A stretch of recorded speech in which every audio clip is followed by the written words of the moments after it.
Ġie inawgurat uffiċċju ġdid f'Malta tal-European Investment Bank bilan li tissaħħaħ il-preżenza tiegħu fil-pajjiż.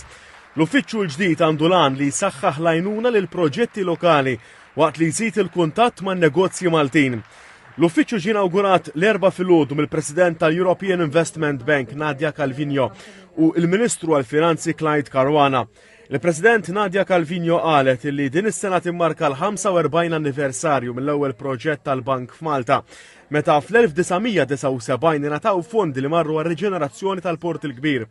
Qalet li minn dakinhar l-hawn il-bank investa l fuq minn biljun euro fi proġetti u investimenti fil-pajjiż. This is going to be a game changer. Having one person on the ground will allow us to listen to our clients, to follow the development of the projects on the ground, to streamline processes and so to facilitate access to finance for Maltese businesses and for Maltese public companies also, to the benefit of citizens.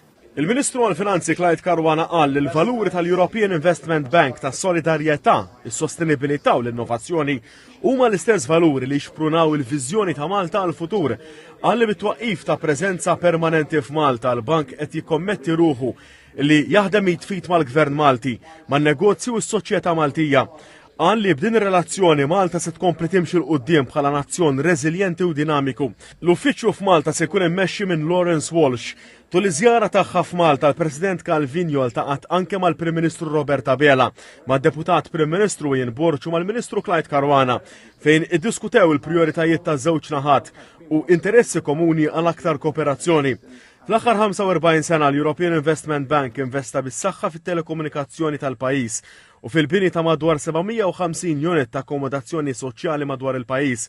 Dan fl-imkien mal-proġetti tal-bini tal-Parlament fid-daħla tal-kapitali.